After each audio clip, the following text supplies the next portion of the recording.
Baik, tadi itu adalah petunjuk dari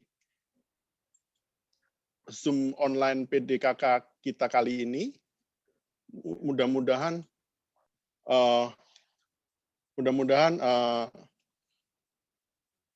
teman-teman dapat mengerti, dapat memahami. Romo, ini kita boleh rekam atau tidak, Romo ya? Romo Bayu. Oh boleh, silakan. Iya. Iya, karena sebagian teman-teman kami masih Jumat pertama, jadi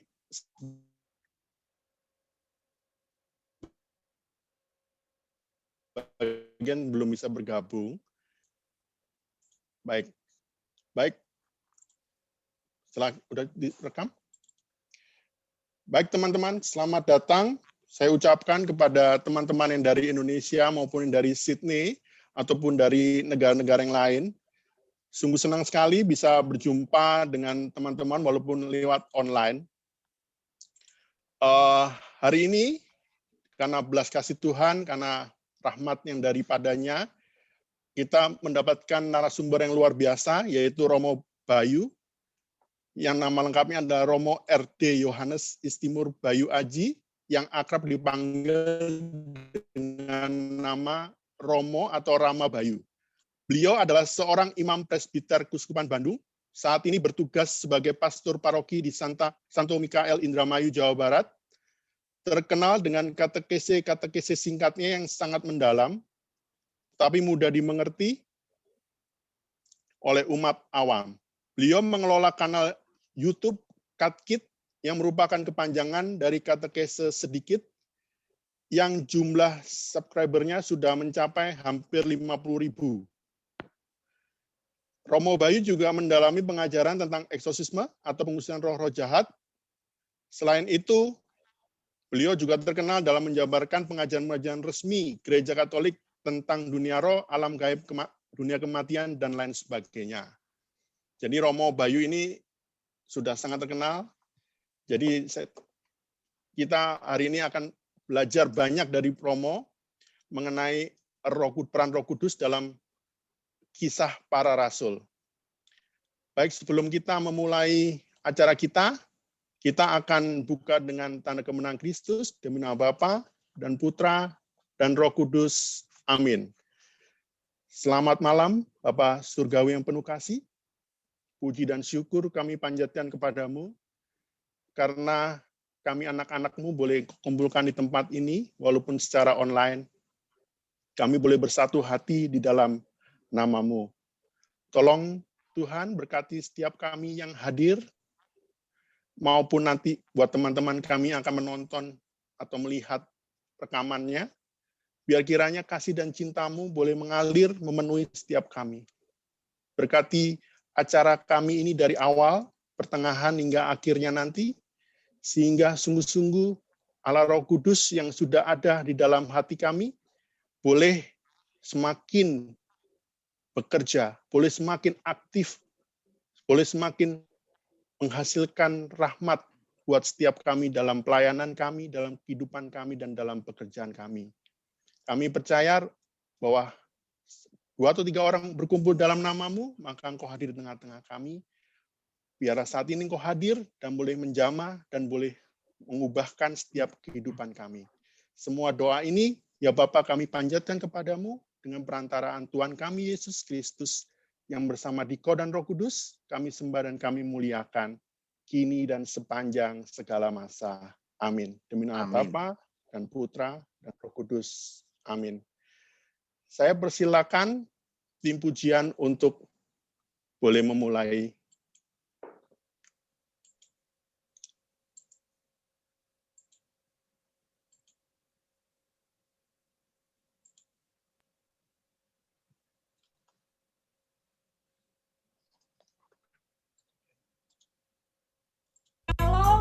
Selamat malam Om Tante, teman-teman yang dikasihi Tuhan, dimanapun kalian berada saat ini. Saya yakin dan percaya bahwa penyertaan Tuhan, perlindungan Tuhan selalu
kasih setianya. Kasih setianya tak pernah berubah, dulu, sekarang, dan selamanya. Ajaiblah kuasa dalam namanya.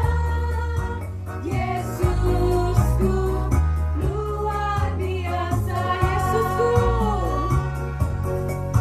Yesusku luar biasa. One more time, Yesusku. Yesusku luar biasa. Beri kemuliaan buat nama Tuhan kita. Amin. Ya.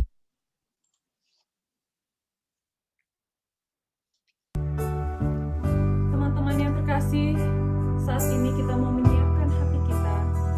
Kita mau menyiapkan pikiran kita. Kita akan menerima kebenaran firman Tuhan. Biar Roh Kudus jamah setiap daripada kita.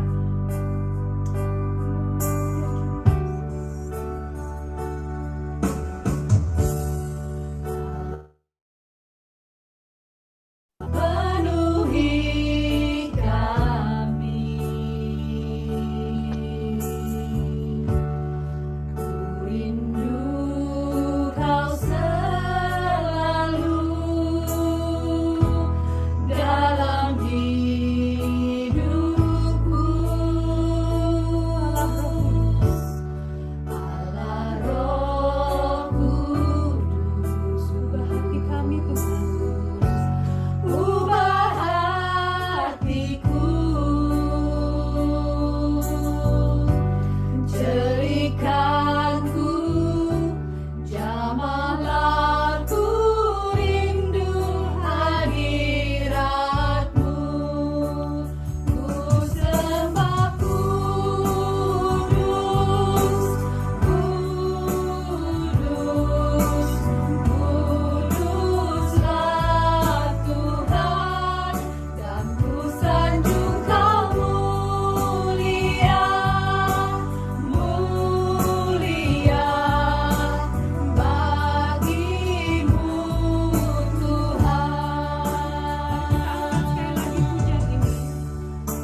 Terima kasih Tuhan, pada malam hari ini Tuhan, sungguh besar kasih setia-Mu Tuhan dalam kehidupan kami. Saat ini kami menyerahkan persekutuan doa online ini pada malam hari ini Tuhan. Kami percaya hadirat-Mu nyata bagi kami. Walaupun kami terbatas Tuhan, namun kami percaya kuasa-Mu, hadirat-Mu tidak terbatas oleh ruang dan waktu. Jika sebentar lagi kami akan mendengarkan firman-Mu, Engkau akan memberkati Romo Bayu yang akan menyampaikan ya Tuhan. Biarlah hikmat apa yang keluar dari mulutnya boleh hidup dalam kehidupan kami ya Bapa. Terima kasih Tuhan Yesus. Amin. Ya, Romo Bayu kami persilakan. Ya, Terima Romo Bayu. kasih. Bisa mendengar suara saya? Siap. Oke, terima kasih. Bisa dengar dengan baik ya. Bagus, Romo. Di sini.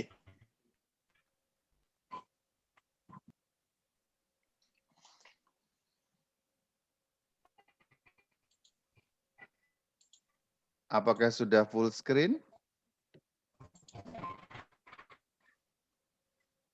Ya, sudah, Romo.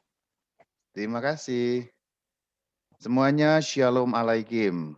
Ini sangat Shalom. eksklusif karena saya belum pernah membawakan ini dimanapun. Jadi ini benar-benar pertama Premier. kali tema ini tidak ada di channel YouTube saya, juga belum pernah saya bawakan di mana-mana. Tapi sebelum saya mulai, saya mau disclaimer dulu ya. Judulnya adalah peran Roh Kudus dalam Kisah Para Rasul, tapi ini tidak membahas seluruh aspek karena itu satu kitab yang panjang, tapi saya akan lebih membahas beberapa hal yang dapat kita jadikan suatu refleksi dan masukan atau rema bagi kita dan cukup berguna dalam kehidupan kita sehari-hari. Maka itu disclaimer-nya di bagian awal. Jadi jangan mengharapkan bahwa ini nanti akan seluruh aspek dalam Kisah Para Rasul akan saya bahas, tapi hanya beberapa aspek saja. Saya akan mulai dengan menyampaikan bahwa Pentakosta itu 0 kilometer bagi kekristenan. Karena itulah titik awalnya dan disitulah nanti gereja Kristen yang satu, kudus, katolik, dan apostolik terbentuk. Karena pada hari Pentakosta itulah kemudian ada ribuan orang yang dibaptis, percaya dalam nama Yesus Kristus, dan menjadi anggota gereja. Yang waktu itu namanya masih Jalan Tuhan pada abad yang pertama. Ini ikon mengenai Pentakosta. Kemudian kita dapat membaca mengenai Pentakosta dari Kisah Para Rasul pada pasal yang kedua, ayat pertama dan seterusnya. Saya baca pada ayat yang pertama.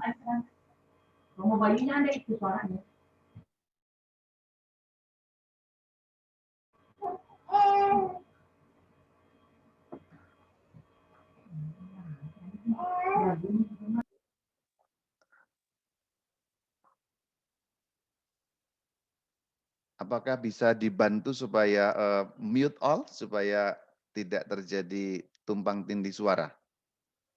Tolong saya dibantu oleh host supaya yang selain saya bisa tolong dibantu di mute. Karena tadi terlihat, terdengar tertumpuk suaranya. Oke ya, saya lanjutkan ya. Nah ini ikonografi mengenai Pentakosta dan cerita mengenai Pentakosta dapat kita baca dalam Kisah Para Rasul pada pasal yang kedua, bab yang pertama dan seterusnya. Ketika tiba hari Pentakosta, semua orang percaya berkumpul di satu tempat. Tiba-tiba turunlah dari langit suatu bunyi seperti tiupan angin keras yang memenuhi seluruh rumah di mana mereka duduk. Dan tampaklah kepada mereka lidah-lidah seperti nyala api yang bertebaran, dan hinggap pada mereka masing-masing, maka penuhlah mereka dengan Roh Kudus. Ini kita bisa membaca bahwa di dalam Kisah Rasul sangat jelas, Pentakosta merupakan peristiwa turunnya Roh Kudus. Kalau kita membaca pada ayat yang keempat, penuhlah mereka dengan Roh Kudus. Kemudian pada ayat yang satu, ayat yang pertama kita membaca hari Pentakosta. Tetapi saya mau memberikan keterangan, tafsiran mengenai ayat ini supaya tidak membingungkan bagi kita. Sebenarnya istilah Pentakosta atau Hari Raya Pentakosta aslinya adalah istilah hari raya miliknya orang Yahudi sebenarnya. Sebelum diadopsi istilah itu oleh orang Kristen atau pengikut Kristus, sebenarnya itu sudah lebih dulu dipakai oleh orang Yahudi. Sehingga kalau kita membaca Kisah Rasul 2 ayat 1, ketika tiba hari Pentakosta, ini artinya adalah Pentakosta Yahudi. Jadi karena agama Kristen belum ada, sehingga hari rayanya pun belum ada. Maka jangan sampai salah membaca bahwa pada ayat 1 ini sudah ada hari Pentakosta, tapi bukan dalam arti Pentakosta yang dirayakan oleh kita dalam gereja Katolik, tapi itulah Pentakosta Yahudi. Nah, dalam perkembangan selanjutnya nanti, orang-orang Kristen awal kemudian merayakan hari raya Pentakosta dalam makna yang baru karena pengalaman bahwa pada hari Pentakosta Yahudi itulah mereka dipenuhi oleh Roh Kudus. Jadi untuk mengenang. Maka hari raya turunnya Roh Kudus juga disebut hari raya Pentakosta. Apa sebenarnya arti dari Pentakosta? Pentakosta itu artinya 50. Jadi itu angka 50 atau ke-50 berarti hari raya Pentakosta itu hari raya ke-50. Akarnya atau dasarnya ada dalam kitab Imamat. Jadi ini dulu diperintahkan untuk orang-orang Yahudi merayakan hari ke-50. Sesudah apa? Sesudah Paskah atau Sabat Agung. Imamat 23 ayat 15, 16, 21. Kemudian kamu harus menghitung mulai dari hari sesudah Sabat itu. Harus ada genap 7 minggu. Sampai pada hari sesudah Sabat yang ke-7, kamu harus hitung 50 hari. Dan seterusnya, dan seterusnya. Maka pada ayat 21 dikatakan kamu harus mengumumkan hari raya.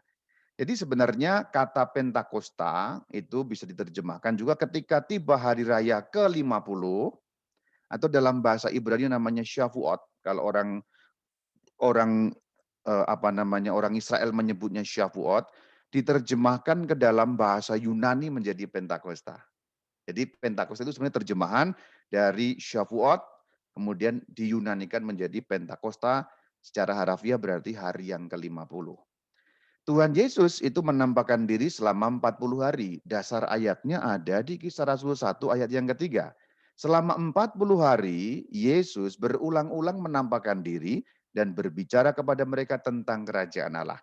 Itulah kenapa gereja Katolik lalu punya yang namanya masa Paskah 50 hari, 40 hari, kemudian kenaikan.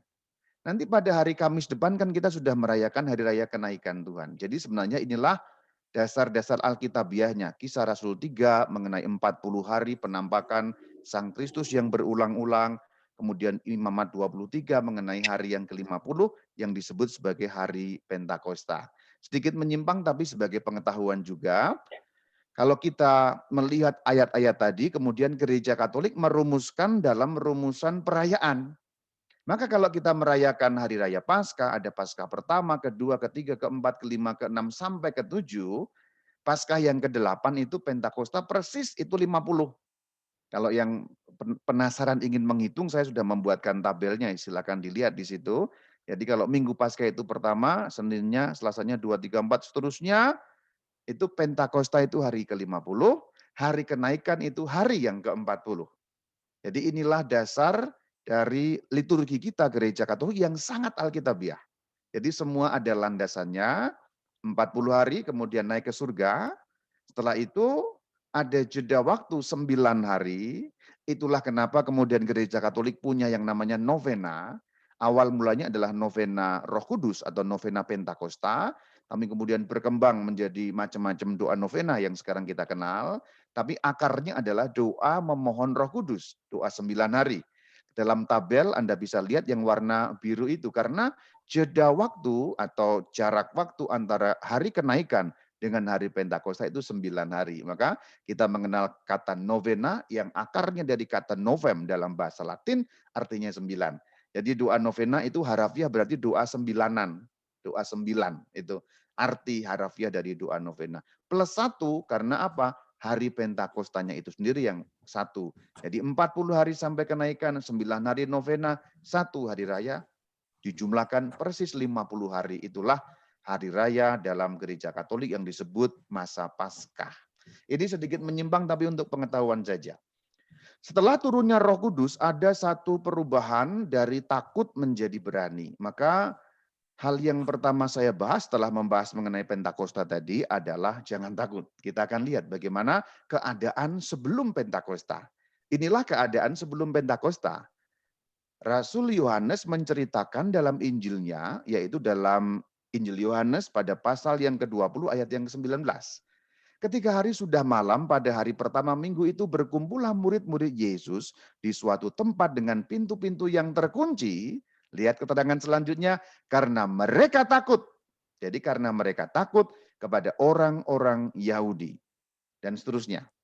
Kemudian pada waktu itu Yesus datang, tiba-tiba berdiri, kemudian mengatakan, Shalom alaikum. Jadi itu lengkapnya kalau orang-orang bilang Shalom, Shalom, Shalom. Kemudian kadang-kadang hanya panjang Shalom gitu. Itu kalau ngomong Shalom itu damai gitu saja. Lengkapnya Shalom alaikum. Itu ada ayatnya dalam Injil Yohanes 20 ayat yang ke-19 ketika diucapkan secara Ibrani itu bunyinya Shalom alaikum. Damai sejahtera bagi kamu.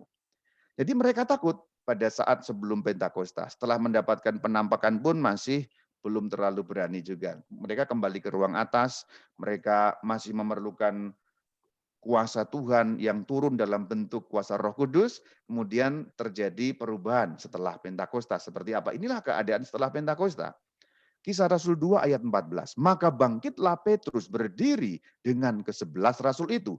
Dan dengan suara nyaring ia berkata kepada mereka. Perhatikan, berdiri bangkit. Dan tidak hanya sendiri, tapi seluruh Rasul, berarti 12 Rasul, waktu itu Yudas sudah digantikan oleh Matias.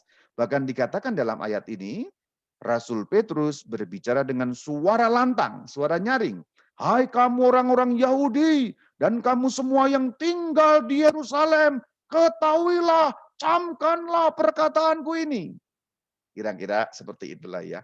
Perhatikan bagaimana kontras perubahannya. Yang pertama itu adalah kontras perubahan antara takut, itu yang pertama. Kemudian setelah itu menjadi berani. Jadi ada keadaan yang berubah antara sebelum dan sesudah Pentakosta. Oh, ada unstable. Pak Rudi, apakah suara saya masih terdengar dengan baik? Masih Romo? Masih Romo, masih. Iya. Oke, karena kalau ada tulisan unstable biasanya terjadi terputus-putus. Baik, saya lanjutkan. Nah, ternyata saudara-saudariku terjadi keadaan yang berubah antara sebelum dan sesudah Pentakosta. Antara sebelum mereka mendapat kuasa Roh Kudus dan sesudah mereka mendapat kuasa Roh Kudus. Awalnya mereka takut, bahkan sampai pintu-pintu terkunci, saking takutnya. Kenapa mereka takut? Ya karena mereka adalah murid-murid Yesus.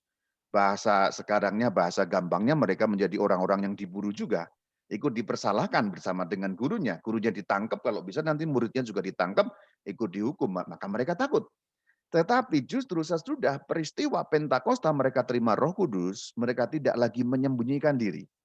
Mereka tidak lagi menaruh pelita di bawah gantang. Mereka tidak lagi menaruh pelita di bawah tutup. Tapi mereka meletakkan pelita itu di atas kaki Dian, seperti di dalam Injil yang Yesus sabdakan, artinya mereka menjadi berani. Dan justru malah dengan keberanian itu mereka mewartakan mengenai Yesus Kristus yang bangkit. Mereka menjadi saksi.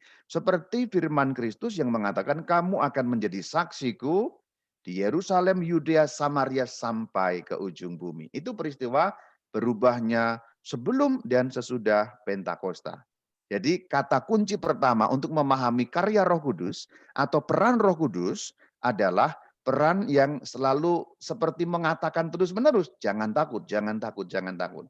Dan membuat ketakutan itu hilang, menyingkirkan segala bentuk ketakutan yang dimiliki oleh para rasul, sehingga mereka dipenuhi dengan roh keberanian, dengan kuasa keberanian atau roh keperkasaan, sehingga mereka berani. Maka ini pertama, peran pertama. Yang membuka nanti peran-peran yang lain itu justru ini. Jangan takut ini dulu. Kalau mereka masih takut, tentu saja tidak mungkin berbuat yang lain.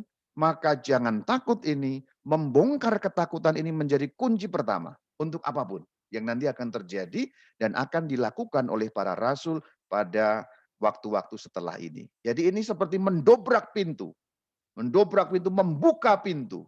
Setelah pintu terbuka, nanti segala sesuatu dapat mereka lakukan. Dan ternyata saudara-saudari, perintah mengenai jangan takut, supaya kita tidak boleh takut, supaya mereka berubah dari suasana takut menjadi berani dengan roh keperkasaan itu menggemakan atau digemakan terus-menerus di dalam Alkitab kita. Maka sebenarnya peran Roh Kudus yang pertama itu ini. Ini seperti menggemakan terus-menerus warta yang diulang banyak sekali dalam Alkitab. Contoh kalau kita melihat dalam Injil Lukas, pada bab yang pertama ayat yang ke-30, pada saat Sang Kristus belum menjadi manusia, ini baru menemui Bunda Maria. Jadi malaikat Gabriel baru menemui Bunda Maria untuk menyatakan kabar gembira. Maka malaikat berkata, jangan takut hai Maria, sebab engkau beroleh kasih karunia. Jadi pada saat sebelum inkarnasi, sebelum Sang Kristus menjadi manusia, seruan yang disampaikan oleh Tuhan melalui malaikat tentu saja adalah jangan takut. Maka Roh Kudus yang pada hari Pentakosta membuat para murid tidak takut, itu sebenarnya peran yang utama dan pertama agar nanti peran-peran yang lain dapat terjadi. Kemudian pada saat kelahiran Sang Kristus, kalau kita lihat pada Lukas 2 ayat yang ke-10, kepada para gembala itu juga disampaikan jangan takut. Sebab sesungguhnya aku memberitakan kepadamu kesukaan besar untuk seluruh bangsa. Ini masih berlanjut. Kalau kita melihat bagaimana panggilan pertama para rasul, kita lihat dalam Injil Lukas pada pasal yang ke-5 ayat yang ke-10, demikian juga Yakobus dan Yohanes, anak-anak Zebedeus menjadi teman Simon. Kata Yesus kepada Simon, Simon Petrus maksudnya, jangan takut, mulai dari sekarang engkau akan menjala manusia. Jadi setiap boleh dikatakan babak-babak baru dalam kehidupan iman yang penting, dikatakan jangan takut. Firman Allah yang mau menjadi manusia, Maria dikatakan jangan takut. Ketika firman Allah yang menjadi manusia dilahirkan, suatu anugerah besar bagi umat manusia, jangan takut. Ketika memilih rasul, jangan takut. Memanggil mereka menjadi pengikut dan nanti utusan, jangan takut. Kemudian di dalam ajaran-ajaran yang beliau sampaikan, Injil Lukas 12 ayat 7, bahkan rambut kepalamu pun terhitung. Karena itu, jangan takut. Karena kamu lebih berharga daripada banyak burung pipit. Jadi diulang-diulang. Artinya diulang dalam arti terus-menerus dalam berbagai babak kehidupan, terutama poin-poin iman yang penting. Kita lihat juga pada saat kebangkitan. Pada saat kebangkitan kita lihat Matius 28 ayat yang ke-10. Maka kata Yesus kepada mereka, ini para wanita yang pada waktu subuh mereka datang ke makam itu, jangan takut. Jangan takut, maka pergi kasih tahu saudara-saudara, dalam arti para rasul. Lalu supaya mereka ke Galilea, nanti di sana akan ketemu dengan aku. Jadi lihat bagaimana babak-babak penting kehidupan iman diwarnai dengan peristiwa terbongkarnya ketakutan. Nah ini saudara. Kita lihat juga di dalam kisah para rasul sendiri, nanti bagaimana Rasul Paulus juga diberi perintah oleh Tuhan. Kisah Rasul 18 ayat 9. Pada suatu malam berfirmanlah Tuhan kepada Paulus dalam suatu penglihatan, jangan takut, teruslah memberitakan firman dan jangan diam. Kita lihat juga bagaimana ketika Rasul Paulus pada akhir-akhir kitab kisah para rasul, nanti sudah mulai ditangkap ya di penjara, kemudian dia naik banding kepada Kaisar, ini diceritakan dalam kisah Rasul 27 ayat 24, jangan takut Paulus, engkau harus menghadap Kaisar dan sesungguhnya karunia Allah dan seterusnya. Ini ketika Paulus harus menuju kota Roma, nanti akan mengalami persidangan dengan Kaisar, dan akhirnya menjadi martir dengan dipenggal, kepalanya jatuh 3 kali, itu cerita mengenai Paulus. Jadi lihat bagaimana ketakutan harus hilang, supaya hal-hal yang lain bisa terjadi. Maka saudara-saudari, dalam kehidupan kita yang nyatakan begitu. Kalau kita takut, mau memulai sesuatu yang baru, bukan hanya soal iman, tapi soal-soal kehidupan kita sehari-hari, soal kita mau berusaha, mau memutuskan sesuatu, mau menggapai cita-cita kita, mau ada karir yang dirintis, mau mencoba hal yang baru, dan lain sebagainya, ketakutan harus pergi dulu, supaya hal-hal yang lain dapat terjadi. Itulah yang terjadi saudara-saudari. Tuhan tahu ketakutan membuat kita sulit melangkah, ketakutan membuat kita dibayang-bayangi oleh sesuatu yang mungkin saja sebenarnya palsu dan khayalan saja. Dalam kehidupan kita ini kan memang kita banyak takut sebenarnya. Kita ini kayak gagah berani, kayak hebat, tapi ya banyak takut juga. Pada saat saya mau memutuskan mau masuk seminari ya takut takut juga sama. Setelah menempuh pendidikan seminari takut juga nanti lulus apa enggak dan seterusnya. Pada bagian-bagian akhir ketika harus memutuskan nanti ditahbiskan atau tidak, aduh ditahbiskan apa enggak ya? Takut juga sama. Nanti jangan-jangan. Tapi sebenarnya di sini firman Tuhan mau katakan pada kita, jangan takut, harus pergi pada bagian awal supaya yang lain dapat tumbuh dan berkembang dengan semestinya seperti yang Tuhan kehendaki dan Tuhan sabdakan bagi kita. Jadi itu peran pertama. Membongkar ketakutan itu enggak mudah, saudara-saudari. Apalagi di kalangan para rasul itu. Bagaimana mereka sudah sangat ketakutan. Perhatikan bagaimana pada saat malam Yesus ditangkap, baginda kita ditangkap, para rasulnya kabur semuanya. Mereka ketakutan setengah mati. Petrus hanya berhadapan bertemu dengan wanita, dia ketakutan setengah mati. Ya dikatakan kamu kan juga bukan sampai 3 kali itu. Ketakutan luar biasa. Karena ya mereka menjadi orang-orang yang subversif pada waktu itu, katakanlah seperti itu. Maka itu peran pertama. Dan ini sangat tegas disampaikan kepada kita dalam surat pertama Yohanes pada pasal yang keempat ayat yang ke-18. Di dalam kasih tidak ada ketakutan. Jadi ketika kita mengasihi Tuhan dengan sungguh-sungguh, maka tidak ada ketakutan. Kalau seorang ibu takut terhadap sesuatu, dia harus melindungi bayinya, dia tidak akan menjadi takut lagi demi kasihnya terhadap bayinya. Ambil contoh misalnya suatu peristiwa kebakaran, katakanlah begitu. Kemudian bayi itu di dalam rumah mamanya di luar kebakaran. Mama akan menerobos api yang dia takuti itu karena ada kasih di dalamnya. Sehingga di dalam kasih tidak ada ketakutan. Karena kasih kepada si bayi, ketakutan hilang. Maka dikatakan kasih yang sempurna melenyapkan ketakutan. Sebab ketakutan mengandung hukuman. Dan barang siapa takut, ia tidak sempurna di dalam kasih. Jadi memang tidak boleh takut. Bagaimana supaya tidak takut? Mohon kekuatan supaya roh keperkasaan mendampingi kita, saudara-saudari. Dan itu juga yang dimohon oleh para rasul, sesuai dengan perintah Sang Kristus, mereka berdoa novena itu. Maka ketika ketakutan hilang, Rasul Petrus berhomili dengan luar biasa. Ceritanya berakhir bagus sekali di babak ini. Pada bab yang kedua ayat 38. Bertobatlah, hendaklah kamu memberi dirimu dibaptis dalam nama Yesus Kristus untuk menerima pengampunan dosamu. Kamu akan menerima karunia Roh Kudus. Kemudian dikatakan pada ayat 41, mereka dibaptis. Berapa jumlahnya? 3.000. Inilah hebatnya Rasul Petrus. Berhomili 1 kali, 3.000 orang menjadi pengikut Kristus. Kalau pastor yang berhomili 2.000 orang ngantuk semuanya. Itu yang pertama, mengenai peran Roh Kudus yang menghilangkan ketakutan. Menjebol pintu itu sehingga dapat kemudian berkarya menjadi saksi Kristus. Yang kedua, karunia berbahasa. Ini karunia penting. Kita lihat pada Kisah Rasul 2 ayat 4. Maka penuhlah mereka dengan Roh Kudus, lalu mereka mulai berkata-kata dalam bahasa-bahasa lain. Seperti yang diberikan oleh Roh itu kepada mereka untuk mengatakannya. Jadi rupanya pada waktu itu, Roh Kudus memberikan karunia berbahasa, sehingga setiap rasul itu bisa berkata-kata dalam bahasa lain. Bukan hanya bahasa Aram yang waktu itu mereka kuasai dan juga mereka ucapkan setiap hari, atau bahasa Yunani yang sedikit-sedikit mereka juga ketahui, atau Latin yang sedikit-sedikit juga mereka ketahui. 3 bahasa itu yang beredar di wilayah Timur Tengah pada waktu itu, yaitu bahasa Aram, sering juga disebut bahasa Ibrani, meskipun berbeda, tapi ada banyak kesamaan. Kemudian bahasa Yunani sebagai bahasa internasional, bahasa Latin sebagai bahasa pemerintahan. Tetapi ini bahasa-bahasa lain yang nanti akan dijelaskan pada ayat-ayat selanjutnya. Di luar itu semua. Waktu itu di Yerusalem diam orang-orang Yahudi yang saleh dari segala bangsa di bawah kolong langit. Kemudian dikatakan, berkerumunlah orang banyak itu. Ayat 6. Mereka bingung karena mereka masing-masing, dikatakan masing-masing, mendengar rasul-rasul itu berkata-kata dalam bahasa mereka sendiri.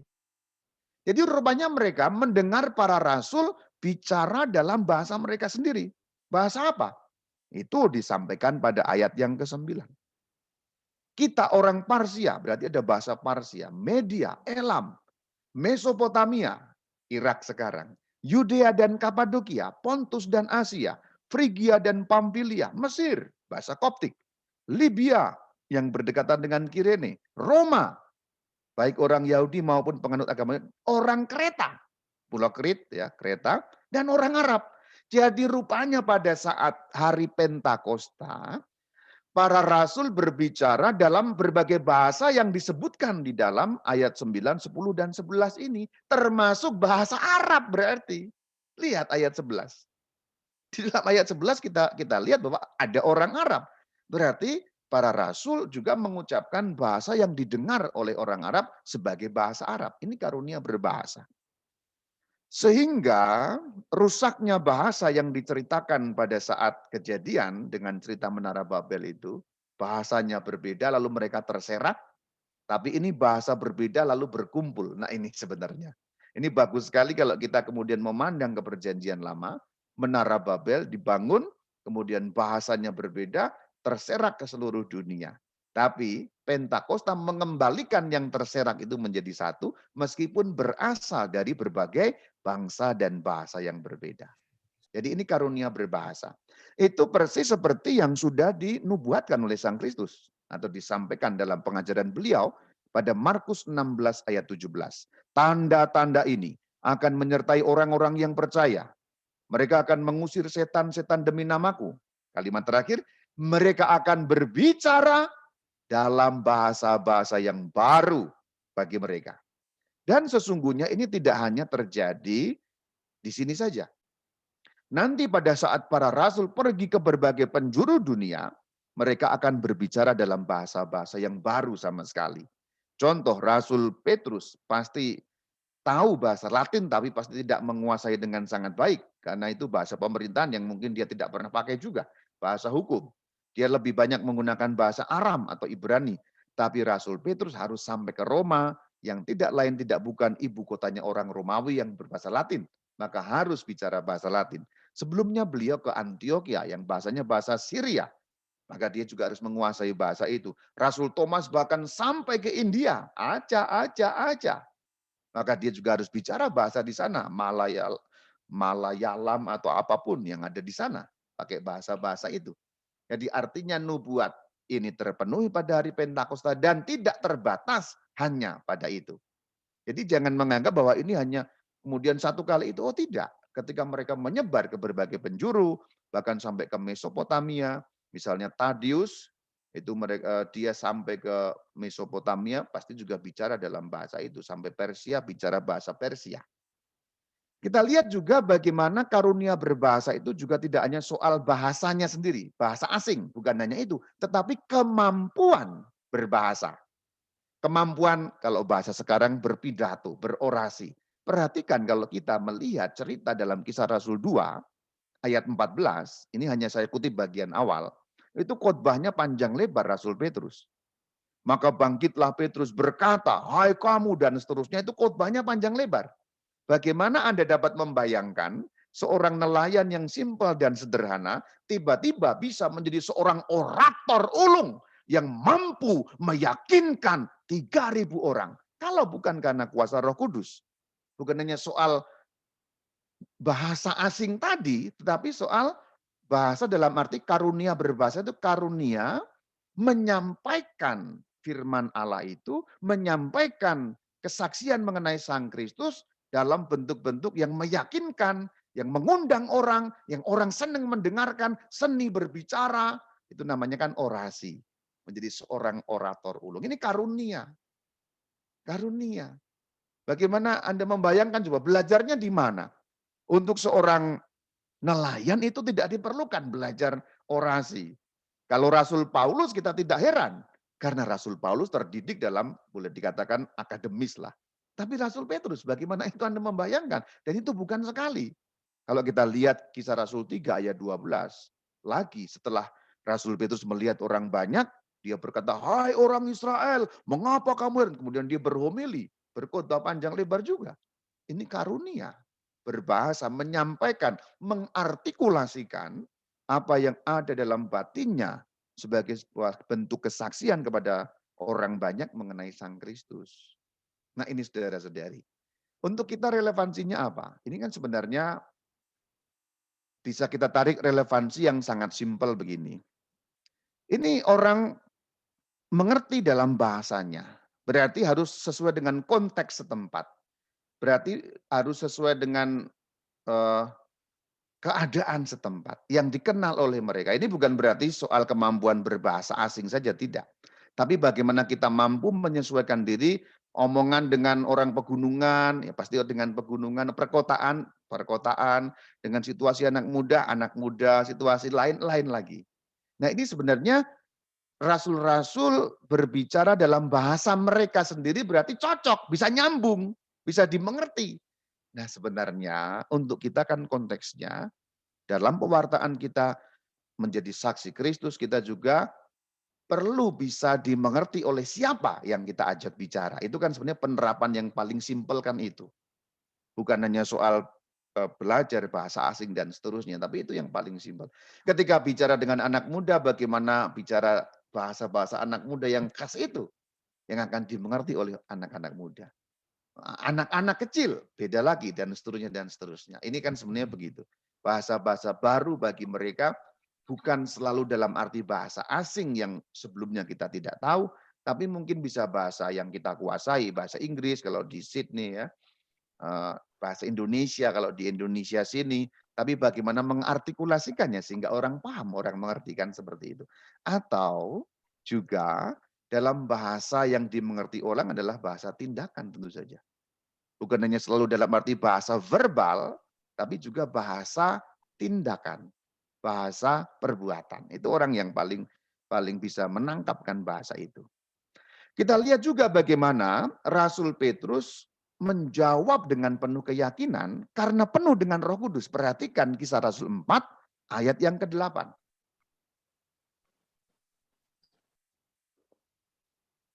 Ini konteksnya apa? Konteksnya ada di ayat 7. Pada waktu itu Rasul Petrus dan Yohanes itu disidang oleh Mahkamah Agama. Perhatikan bagaimana mereka dicecar pada ayat yang ke-7. Dikatakan mereka dicecar dengan pertanyaan, dengan kuasa manakah? Wah gitu kan, dengan kuasa manakah? Sambil tangannya begini kayaknya ya. Dengan kuasa manakah? Lalu kemudian dikatakan ayat 8, jawab Petrus penuh dengan Roh Kudus. Nanti di bagian-bagian selanjutnya Rasul Petrus menjawab kita harus taat pada Allah daripada taat pada manusia. Orang seperti itu hanya kalau penuh dengan Roh Kudus maka bisa seperti itu dan seberani itu. Santo Stefanus, proto-martir, martir pertama juga sama. Ini perkataannya panjang, sebelum dilempari batu itu dia masih berkata-kata membuat kesaksian. Hai saudara-saudara, dengarkanlah dan seterusnya. Mewartakan Kristus sebelum dilempari batu. Itu mengenai karunia berbahasa. Selanjutnya karunia hikmat. Ini bagian yang penting karena pada saat mereka dihadapkan pada mahkamah agama di sidang, pendek kata pada bagian-bagian awal kan para rasul itu tidak mudah saudara-saudari. Maka Roh Kudus memperlengkapi mereka dengan karunia hikmat. Anda coba bayangkan bagaimana Petrus seorang nelayan, Yohanes juga seorang nelayan harus menghadapi mahkamah agama yang isinya orang-orang hebat, profesor doktor dalam bidang agama Yahudi pada waktu itu. Boleh dikatakan seperti itu kalau kita pakai bahasa sekarang. Berhadapan dengan orang-orang yang ilmunya tinggi sekali. Bagaimana bisa mereka memberi jawaban? Bagaimana mereka bisa berargumentasi? Kan tidak mungkin. Dalam bahasa sehari-hari, dalam bahasa yang normal mereka nggak mungkin bisa seperti itu. Tetapi ternyata mereka bisa. Kenapa? Karena karunia hikmat yang diberikan oleh Tuhan melalui Roh Kudusnya. Kita lihat Lukas 21 ayat 12, Lukas 21 ayat 12 dan seterusnya. Kamu akan diserahkan ke rumah-rumah ibadat dan penjara-penjara. Dan kamu akan dihadapkan kepada raja-raja dan penguasa-penguasa oleh karena namaku. Kesempatan bagimu untuk bersaksi. Lalu ayat 14. Kamu jangan memikirkan pembelaanmu. Ayat 25, ayat 15. Ayat 15. Sebab aku sendiri, Tuhan Yesus, Allah, akan memberikan kepadamu kata-kata hikmat sehingga kamu tidak dapat ditentang atau dibantah lawan-lawanmu. Jadi selain karunia bahasa itu karunia hikmat juga. Maka betul tidak bisa ditentang. Sampai-sampai mahkamah agama tadi harus melepaskan mereka karena mereka sulit menjerat dengan kata-kata. Kita lihat bagaimana hikmat itu. Kalau kita lihat pada bagian masih soal mahkamah agama tadi, pada Kisah Rasul 4 ayat 19, Petrus dan Yohanes menjawab, silakan kamu putuskan sendiri, manakah yang benar di hadapan Allah, taat kepada kamu atau taat kepada Allah. Sebab tidak mungkin bagi kami untuk tidak berkata-kata tentang apa yang telah kami lihat dan telah kami dengar. Tentang Yesus Kristus maksudnya.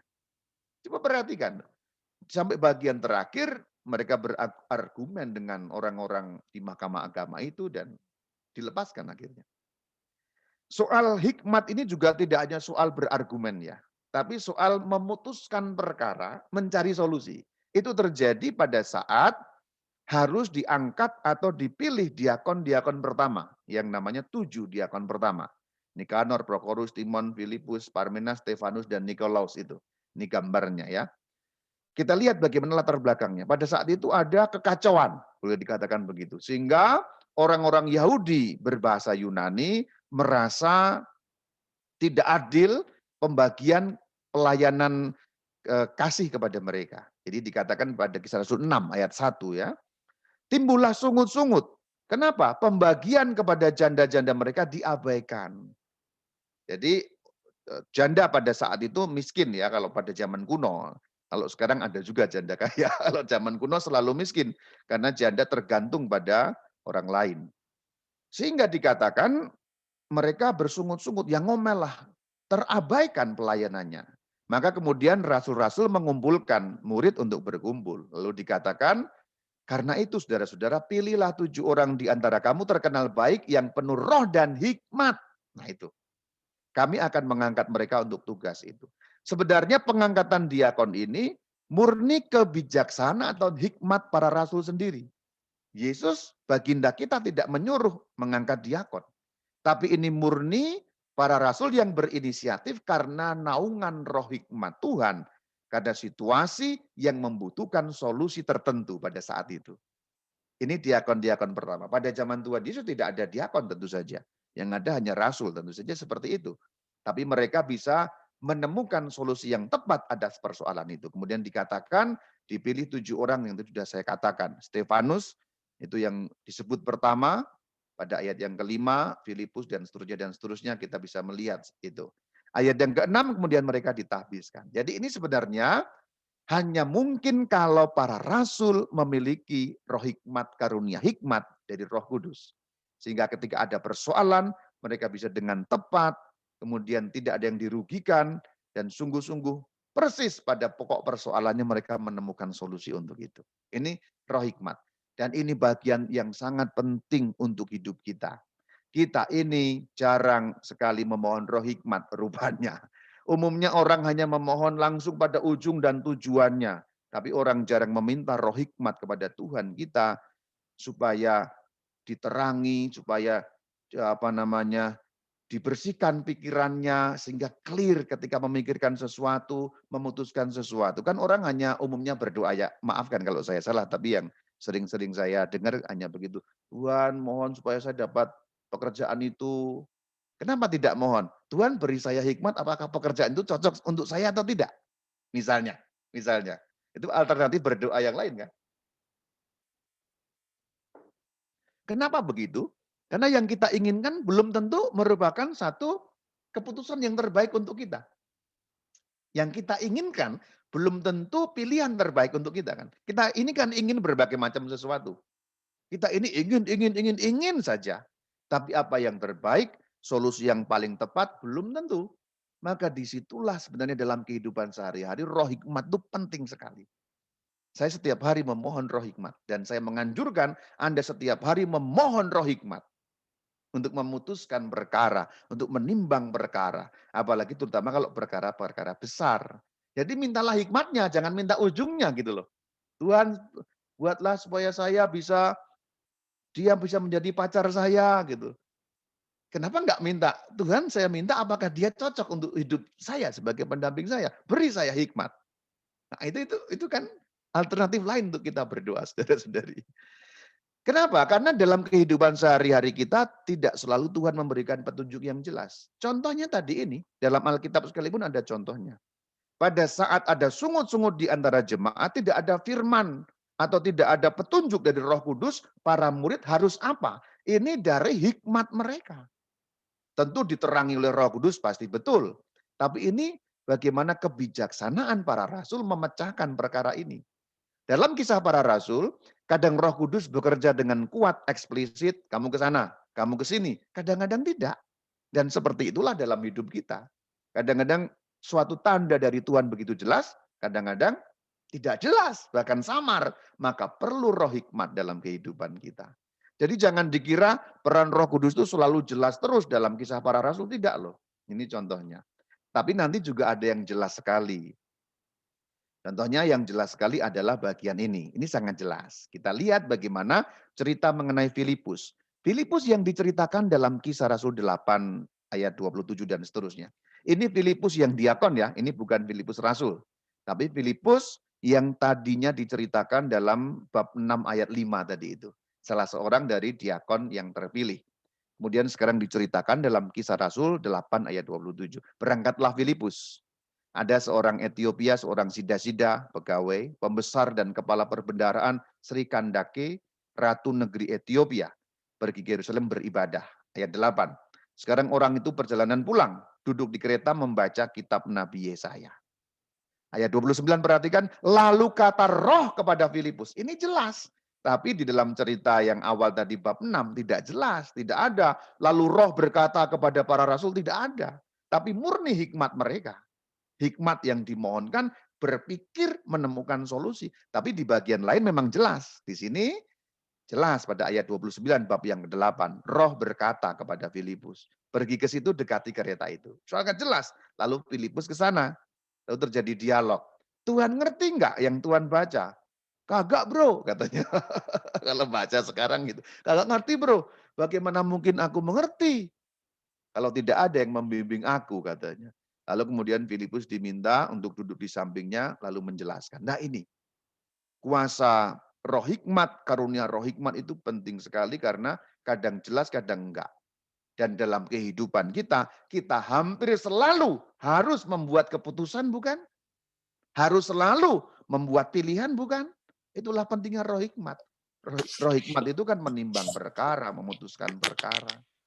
Apa yang lebih kita perlukan dalam hidup sehari-hari selain roh hikmat? Kalau kita ketakutan, itu tidak selalu. Tapi memutuskan perkara selalu kan. Bahkan dari yang kecil-kecil ya. Tidak selalu yang besar memang. Tapi memutuskan itu selalu. Maka roh hikmat penting sekali. Selain roh hikmat itu karunia pengertian yang diberikan sebagai peran Roh Kudus. Kita lihat bagaimana selain hikmat yang diberikan tadi, kemudian pengertian juga diberikan. Ini masih nyambung ceritanya. Nanti di sini Filipus sang diakon memberikan pengertian kepada pembesar dari Etiopia tadi itu. Kita lihat lanjutan kisahnya. Bab 8 ayat 32. Nas yang dibaca berbunyi seperti berikut dan seterusnya. Lalu kata sida-sida kepada Filipus, aku bertanya, katanya, tentang siapa Nabi berkata demikian. Kemudian Filipus mulai berbicara, dikatakan pada ayat 35, bertolak dari nas itu, ia memberitakan Injil Yesus kepadanya. Kepadanya maksudnya kepada pegawai istana tadi itu. Lalu melanjutkan perjalanan, lalu dikatakan, di situ ada air, kata sida-sida, kata pegawai istana itu. Apa halangannya jika aku dibaptis? Berarti ketika sida-sida mengatakan, aku pengen dibaptis. Dia sudah mengerti mengenai Injil Yesus yang diwartakan oleh Filipus pada saat itu. Jadi roh pengertian dan Filipus menjelaskan sehingga dimengerti oleh sida-sida itu. Itu kalau bukan karena karunia pengertian, maka sulit orang mengerti. Kan tadi dikatakan bagaimana aku mengerti kan tadi kalau kita lihat ayat di bagian depan tadi ya. Ayat di 31 bagaimana aku dapat mengerti. Nah di sini kesimpulan pengen dibaptis berarti sida-sida sudah mengerti. Dibuka oleh kuasa roh pengertian melalui Filipus yang memberi pengertian kepadanya. Lalu kejadiannya apa? Ayat 38 Filipus membaptis pegawai istana itu. Ini peran-peran Roh Kudus. Masih ada lanjutannya. Lanjut atau berhenti?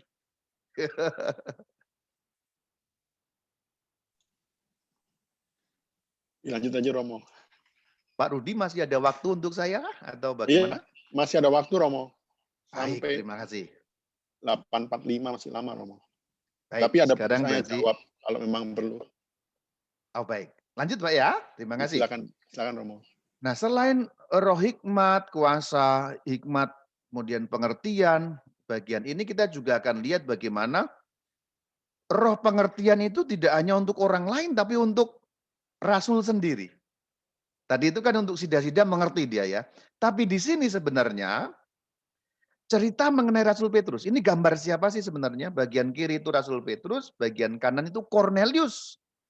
Goyim, Goyim berarti paganus, paganus berarti orang kafir, orang Roma, karena dia itu orang Romawi, berarti nyembah dewa-dewi, yang akhirnya nanti menjadi orang Goyim pertama, orang kafir pertama yang menjadi Kristen. Waktu itu namanya belum Kristen ya, namanya Jalan Tuhan, pas bagian awal ya. Tapi di sini ada pengertian yang terbuka, bukan pada pihak Cornelius, tapi pertama-tama pada pihak Rasul Petrus. Jadi roh pengertian tadi, karunia pengertian tadi tidak hanya bekerja orang luar, tapi Rasul sendiri, kita sendiri. Itu juga kita alami sekarang, saudara-saudari. Dalam banyak hal kita tidak selalu langsung mengerti mengenai ajaran-ajaran iman Katolik, bagaimana ajaran gereja mengenai ini dan itu. Kita perlu belajar mendengarkan, terutama dari sumber-sumber yang valid, katkit misalnya. Bisa katkit misalnya sumber yang valid, sehingga kita makin mengerti Katolik itu seperti apa, ajaran firman Tuhan itu seperti apa. Itu yang dimaksudkan juga karunia pengertian untuk kita. Tidak hanya untuk yang di luar. Cerita tentang Filipus tadi untuk orang di luar. Tapi saya sekarang akan ceritakan bagaimana orang di dalam. Rasul Petrus, bahkan tidak hanya rasul biasa, pemimpin para rasul juga dididik Tuhan. Masih membutuhkan pendidikan. Sampai bagian terakhir dia sampai bisa mengatakan, sekarang aku mengerti. Nanti ada ayatnya. Sekarang saya akan perlihatkan. Agak panjang ceritanya dan agak berbelit-belit sebenarnya. Berbelit-belit dalam arti ceritanya itu bertumpuk-tumpuk. Tapi saya akan coba jelaskan sesingkat mungkin. Semoga Anda juga sudah mengerti konteks ceritanya. Kalau mengerti konteks ceritanya maka lebih mudah. Kisah Rasul 10 ayat 1 dan seterusnya. Di Kaisarea, nama kota, ada seorang bernama Cornelius, seorang perwira pasukan yang disebut pasukan Italia. Jadi orang Italia. Dalam satu penglihatan kira-kira jam 3 petang, tampak jelas kepadanya seorang malaikat Allah masuk ke rumahnya. Berarti Cornelius ditampaki oleh malaikat. Kemudian jawab malaikat itu, suruhlah beberapa orang ke Yope untuk menjemput seorang yang bernama Simon yang disebut Petrus. Ini kota lain berarti. Jadi posisinya Cornelius di Kaisarea, orang Italia itu, kemudian Rasul Petrus ada di kota Yope.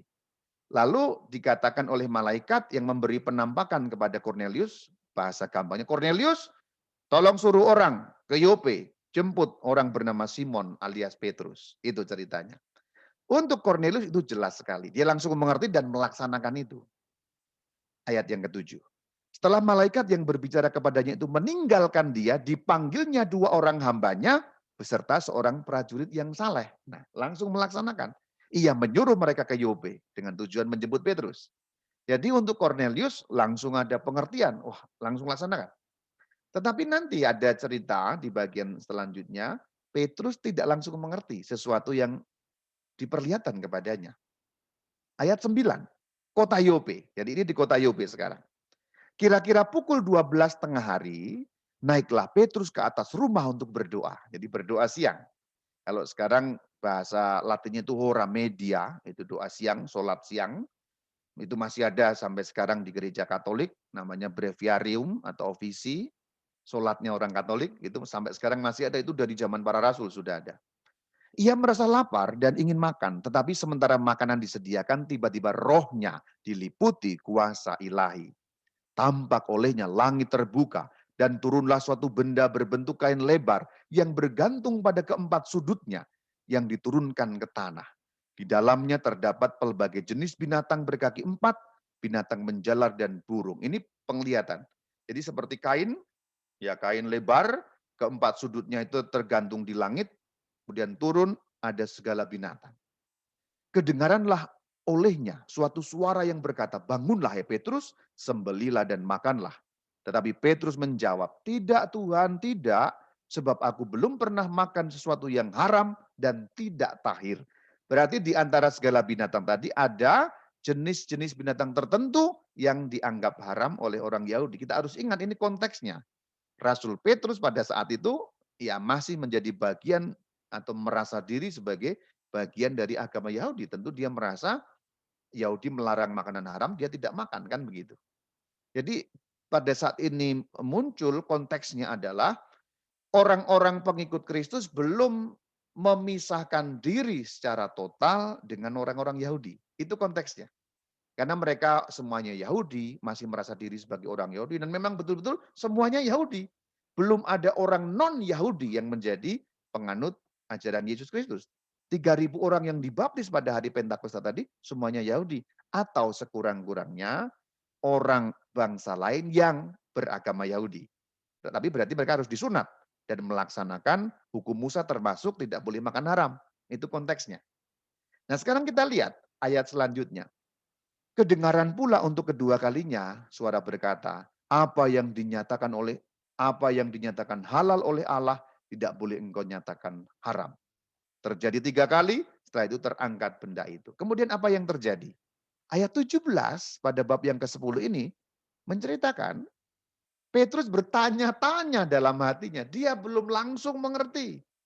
Apa tadi itu? Apa maksudnya? 3 kali diulang. Sampai dikatakan, apa yang dinyatakan halal, tidak boleh engkau nyatakan haram. Diangkat ke langit. Apa itu? Petrus bertanya-tanya. Berarti bagian itu, dia belum mendapatkan jawaban. Apa maksud ini semua? Justru nanti jawaban mengenai itu, malah dia dapatkan ketika sudah sampai ke Kaisarea, ketemu dengan Cornelius. Lanjutannya. Sementara itu telah sampai di muka pintu orang-orang yang disuruh oleh Cornelius, dan yang berusaha mengetahui di mana rumah Petrus. Lalu turunlah Petrus ke bawah pendek kata, kemudian Petrus mau berangkat bersama dengan mereka, meninggalkan Yope, menuju Kaisarea, ketemu Cornelius. Selanjutnya, ayat 24, pada hari berikutnya sampailah mereka di Kaisarea. Ini ringkasnya. Kemudian ketika Petrus masuk, datanglah Cornelius menyambutnya. Sambil tersungkur di depan kakinya, ia menyembah Petrus. Petrus menegakkan dia, bangunlah, aku hanya manusia saja. Lalu dikatakan pada ayat yang ke-28, ia, di sini ia maksudnya Petrus, berkata kepada mereka, kamu tahu betapa kerasnya larangan bagi seorang Yahudi untuk bergaul dengan orang-orang bukan Yahudi atau masuk ke rumah mereka. Jadi sebenarnya Petrus menyadari masuk ke rumah Cornelius itu enggak boleh. Karena Cornelius orang Italia, makan makanan haram. Nggak boleh masuk ke sana. Nanti haram kalau masuk ke sana. Di Indonesia sedang rame-rame soal masuk rumah ibadah. Haram atau enggak. Tapi itu bukan persoalan kita. Persoalan kita adalah di sini bagaimana perkataan Petrus lalu menjadi mengerti. Kalimat selanjutnya ini adalah kuasa pengertian yang bekerja pada Petrus sehingga dia mengerti. Padahal di bagian awal tadi di kota Yope dia masih bertanya-tanya. Ayat 17. Petrus bertanya-tanya, apa makna ini semua? Nah pengertian itu justru dia dapatkan di rumah Cornelius. Kata tetapi Allah telah menunjukkan kepadaku, kepada Petrus, bahwa aku tidak boleh menyebut orang najis atau tidak tahir. Berarti lalu dia juga langsung mengerti juga apa yang dimaksudkan dengan penampakan tadi. Yang dinyatakan halal, kenapa kamu haramkan? Kenapa kamu najiskan? Maka di sini pengertiannya Petrus muncul. Bahkan ayat 34 kalimat sangat eksplisit. Petrus berbicara, sesungguhnya aku telah mengerti. Ini roh pengertian. Jadi rupanya di sini saudara-saudari, roh pengertian itu juga mendidik para rasul. Jadi yang berusaha mengerti juga. Karena ajaran Sang Kristus itu sudah didengar semua, sudah semuanya disampaikan, tetapi beberapa bagian belum langsung dimengerti. Sudah pernah dengar, tapi lupa lagi. Sudah pernah dengar, tapi belum terlalu ngerti. Nah, pengertian-pengertian yang dulu sudah disampaikan itu, ternyata juga berangsur-angsur tidak sekali jadi, dan itu hanya mungkin kalau Roh Kudus memberi pengertian kepada para rasul. Dalam contoh kita ini adalah Rasul Petrus yang bisa mengatakan, sekarang aku mengerti. Apa yang dimengerti? Setiap orang dari bangsa manapun yang takut akan Allah, mengamalkan kebenaran berkenan kepadanya. Lalu dikatakan pada saat Petrus berkata-kata itu, turunlah Roh Kudus.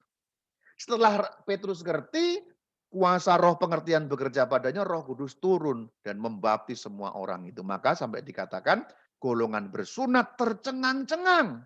Kenapa kok tercengang-cengang? Karunia Roh Kudus dicurahkan ke atas bangsa-bangsa lain juga. Cornelius itu bangsa lain, non-Yahudi. Dan itu membuat mereka tercengang-cengang. Tapi kata kuncinya tercengang-cengangnya telah mengerti. Oh begitu ternyata. Tidak ada perbedaan lagi. Maka ayat-ayat Alkitab selalu mengatakan tidak ada orang Yunani, tidak ada orang Yahudi. Tidak ada bersunat, tidak ada tak bersunat. Semuanya satu dalam Kristus. Ini mengajari kita, iman tidak mengenal ras. Maka untuk kita konteks kita sekarang, ini memang menyimpang dari persoalan roh pengertian, tetapi persoalan ini dapat kita kontekskan zaman kita sekarang. Berpikir rasis, bertindak rasis, rasial, itu enggak sesuai dengan iman Katolik sesungguhnya. Nah itu yang dapat kita kontekskan untuk zaman sekarang. Petrus itu awalnya enggak mau ketemu dengan orang Romawi itu Cornelius. Keras larangannya. Tapi akhirnya dikatakan, aku mengerti. Dalam Yesus kita bersaudara. Kan gitu kan? Dalam Yesus kita bersaudara. Ini sudah ada dari zaman dulu. Meskipun lagunya belum ada, saudara. Nah itu dia. Lalu ia menyuruh mereka dibaptis. Dan seterusnya dan seterusnya. Cornelius itu baptisan pertama atas Goyim. Jadi orang pertama non-Yahudi yang dibaptis, itu Cornelius. Itu orang pertama. Sebelum itu, semua adalah orang Yahudi. Dan itu terjadi berkat pengertian yang muncul pada pemimpin para rasul. Jadi malah sebelum Paulus diutus kepada bangsa-bangsa lain, Petrus sudah sebenarnya. Sudah. Petruslah rasul pertama yang berkontak dengan orang bangsa lain. Justru bukan Paulus. Memang Paulus kemudian dikhususkan untuk bangsa-bangsa lain, itu betul.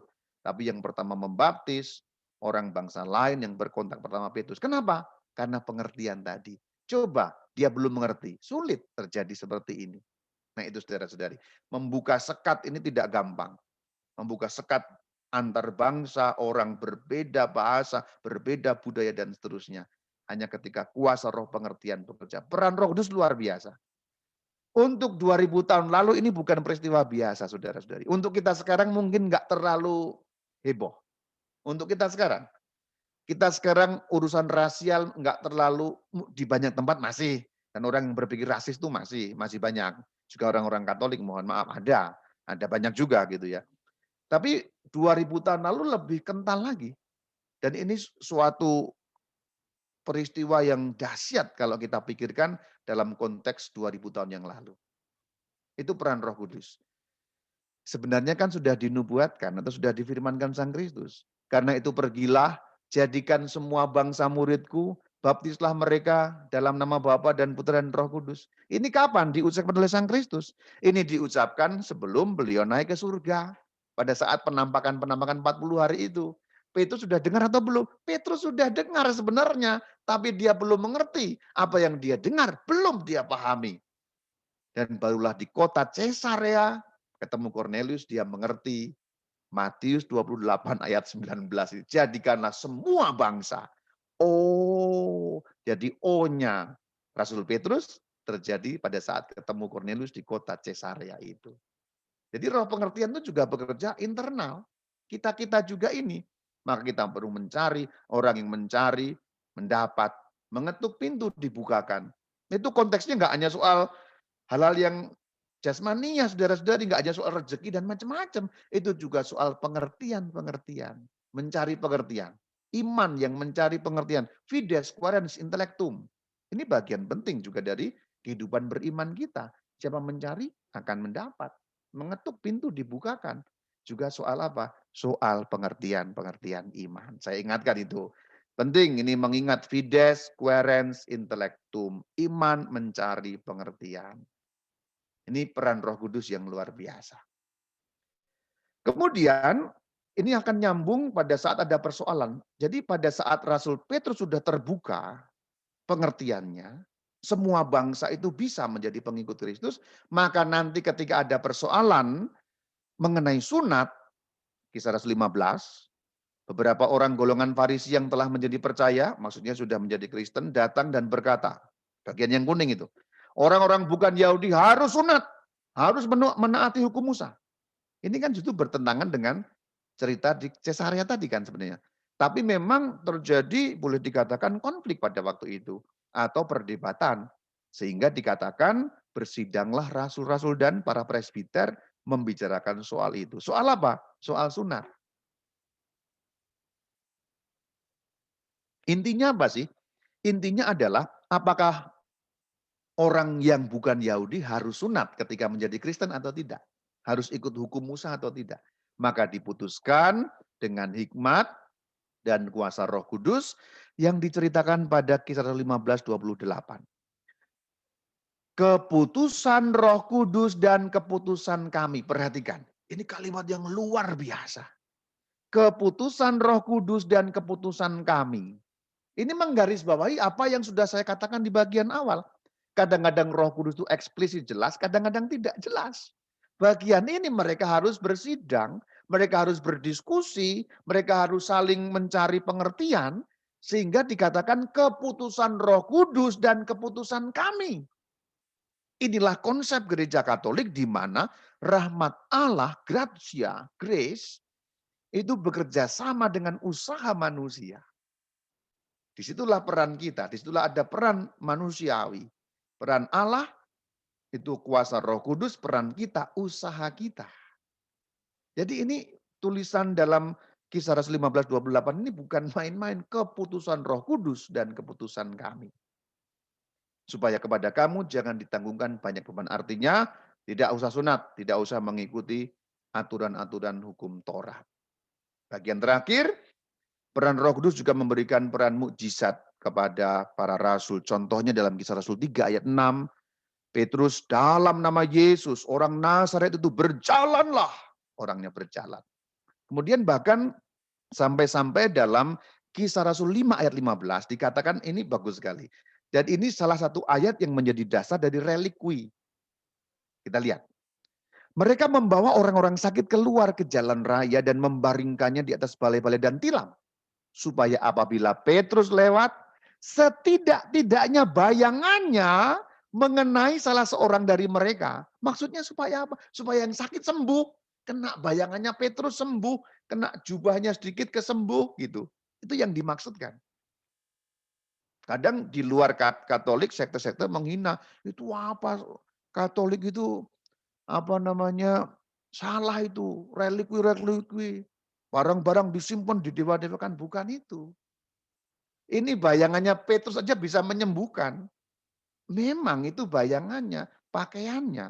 Tapi itu kan kuasanya dari Allah. Berarti kuasa Allah disalurkan juga melalui orang-orang terpilih kan. Rasul Petrus terpilih. Bayangannya itu sampai ditunggu orang. Kalau kena bayangannya sembuh gitu loh. Inilah dasar salah satunya mengenai relikwi. Itulah kenapa gereja Katolik memelihara kebiasaan menyimpan relikwi orang suci. Karena daya kesucian itu mengantarkan berkat. Nah gitu loh. Itu ada landasan alkitabiahnya. Jadi kalau ada Anda yang ditanya tentang relikwi itu apa? Ada gitu. Itu kan kuasa Allah betul. Tapi kuasa Allah bekerja melalui cara-cara tertentu yang manusiawi juga. Petrus lewat, bayangannya kena, jubah-jubahnya kena.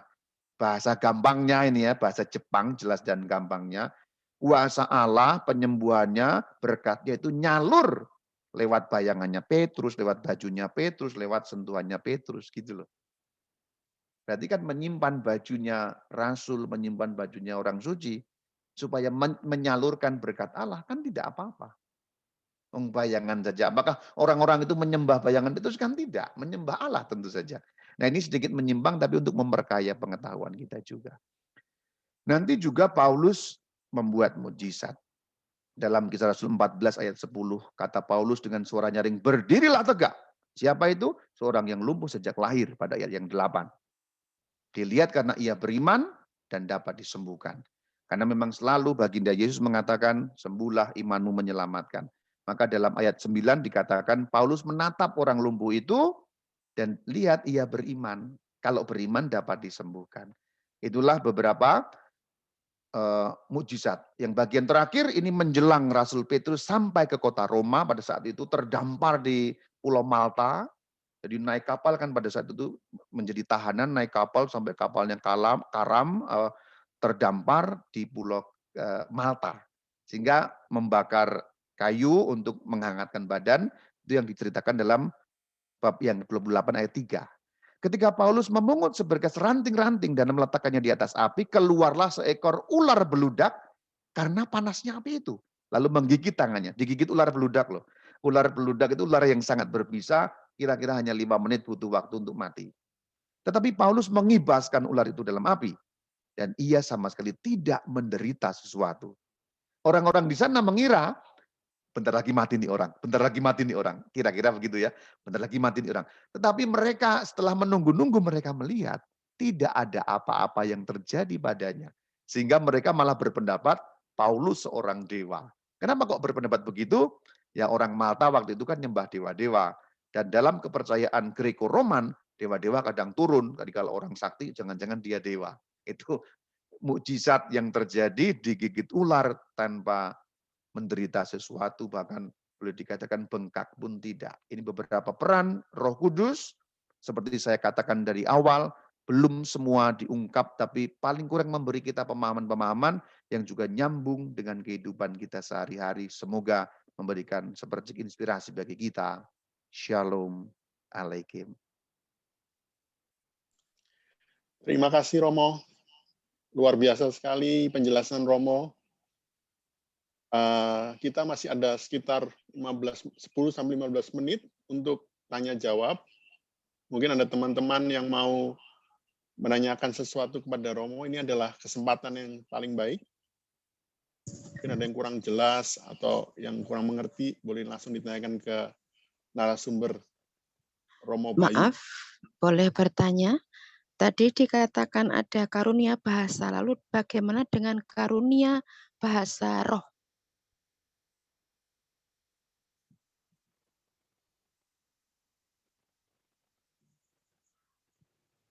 Boleh bertanya? Romo dengar pertanyaannya Romo tadi? Oh, Mungkin silakan. Oh, Tadi dikatakan ada karunia bahasa, lalu bagaimana dengan karunia bahasa doa berbahasa roh? Oh, itu hal yang berbeda sebenarnya. Hal yang berbeda karena kalau kita melihat di dalam surat Rasul Paulus, kalau mau tahu tentang bahasa roh, kita harus membuka surat pertama Korintus ya pada pasal yang ke-14. Jadi ini hal yang tidak persis sama atau malah berbeda.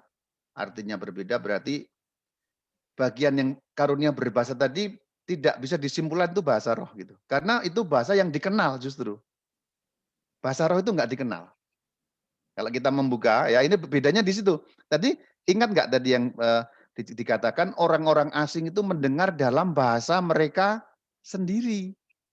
Artinya itu bukan bahasa roh. Itu bahasa biasa. Bahasa biasa. Itu bahasa biasa. Bahasa biasa yang mereka dengar menurut ya ada yang bahasa Arab tadi itu ya, bahasa Kreta dan seterusnya tadi itu. Itu bahasa biasa saja. Jadi ini berbeda dengan yang dikisahkan atau diceritakan dalam 1 Korintus 14. Saya akan buka dulu teksnya supaya dapat dikatakan. Nah ini misalnya, siapa yang berkata-kata dengan bahasa roh, ayat yang kedua ini ya, 1 Korintus 14 ayat yang kedua. Tidak berkata-kata kepada manusia tetapi kepada Allah. Nah itu ciri-cirinya. Yang tadi diceritakan di awal tadi bicara kepada Allah atau kepada manusia? Manusia. Manusia, karena kepada orang-orang yang hadir pada saat itu. Berarti itu memang bukan bahasa roh. Ya, tadi awal tadi ya. Nah, ciri-ciri bahasa roh adalah 1 Korintus 14 ayat 2. Siapa yang berkata-kata roh, bahasa roh, tidak berkata-kata kepada manusia tapi kepada Allah. Sebab kita cerna ya. Ini soalnya banyak orang di sini dan mohon maaf orang PDKK terutama salah paham mengenai bahasa roh gitu. Dikira yang awal tadi itu bahasa roh, bukan. Bahasa roh itu lain. Sebab, saya lanjutkan kalimatnya, ini masih 1 Korintus 14 ayat 2 ya, catat baik-baik ayatnya. 1 Korintus 14 ayat 2. Sebab, tidak ada seorang pun yang mengerti bahasanya.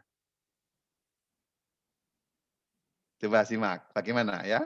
Sebab, tidak ada seorang pun yang mengerti bahasanya. Di dalam Kisah Rasul 2 tadi itu orang mengerti enggak? Mengerti. Justru mengerti, berarti ini berlawanan. Berarti bagian awal tadi, Kisah Rasul 2, ketika para rasul berbicara, orang mendengar dalam berbagai macam bahasa, tidak bisa disebut bahasa roh. Ini kategori yang berbeda. Dua hal yang tidak sama, karena ciri-ciri bahasa roh ya tadi itu, tidak ada seorang pun yang mengerti bahasanya. Kalimat terakhir memberi keterangan lebih kuat lagi. Oleh roh, iya, berarti orang-orang yang berbahasa roh, atau bahasa asli itu glosolalia, terjemahan bahasa roh sebenarnya tidak terlalu pas, karena bahasa lidah sebenarnya. Oleh roh, ia mengucapkan hal-hal yang rahasia. Perhatikan. Sementara di bagian Kisah Rasul 2 tadi, rahasia atau tidak? Tidak. Tidak rahasia, justru nyaring. Justru orang mengerti. Justru orang malah mengatakan kita mendengar mengenai kisah agung yang Allah kerjakan bagi manusia, kan gitu ya. Nah, coba nanti didalami lagi 1 Korintus 14 ayat 2 dan seterusnya. Sebenarnya tentang itu jelas di dalam 1 Korintus 14. Mulai dari ayat 1, ayat 2. Kalau dilanjutkan lebih ada lagi ya. Tetapi siapa bernubuat, ia berkata-kata kepada manusia. Ayat 4, saya lanjutkan. Siapa berkata-kata dengan bahasa roh, ia membangun dirinya sendiri. Nah itu ada. Intinya di situ, dua kategori yang berbeda. Bahasa roh itu hal yang lain lagi. Bahasa roh itu glosolalia, justru yang tidak dimengerti oleh manusia. Demikian. Terima kasih Romo. Ada lagi?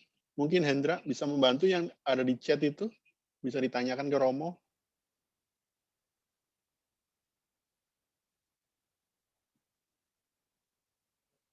Ada yang Atau tanya Romo, yang pertama itu kitab berapa sampai berapa, ayat berapa sampai berapa katanya. Oh iya, tadi Kisah Rasul bab 2 tadi itu. Cara sobat dua ya. Iya. terima kasih Romo. Ada yang lain, teman-teman?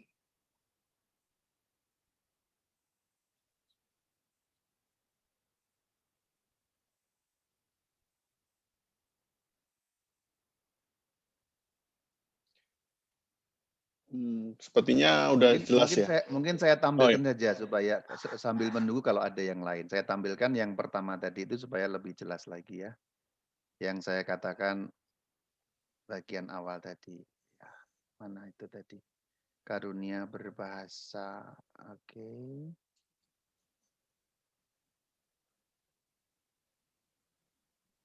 Ya, ini dia. Nah, ini dia. Terlihat ya? Nah, ini dia. Kisah Rasul bab 2 ya. Mulai dari ya ayat 1, ayat 2, ayat 4, ayat 5. Kita bisa fokus pada ayat yang ke-6. Mereka mendengar rasul-rasul itu berkata-kata dalam bahasa mereka sendiri. Artinya justru paham. Ya, orang apa? Ya itu tadi ayat 9, 10, 11, orang Parsia, Elam, dan seterusnya sampai orang Arab tadi itu. Jadi inti yang diceritakan di Kisah Rasul 2, justru bahasa yang dipahami, bahasa yang dimengerti. Sementara bahasa roh dalam arti glosolalia, justru bahasa yang tidak dimengerti. Ini harus diperbandingkan, Kisah Rasul 2, perbandingan dengan 1 Korintus 14. Itu dua kategori yang lain. Semoga makin clear lagi jawaban mengenai hal ini. Sangat clear Romo, terima kasih. Ada yang lain? Mungkin dari teman-teman?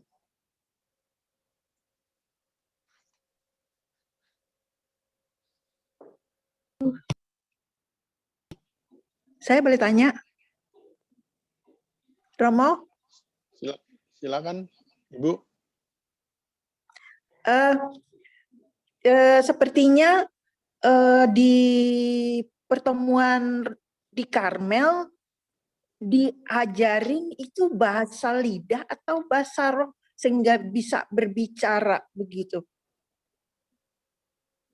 Iya, memang Di Roma terjemahannya itu Yohanes. aslinya bahasa lidah terjemahannya betul.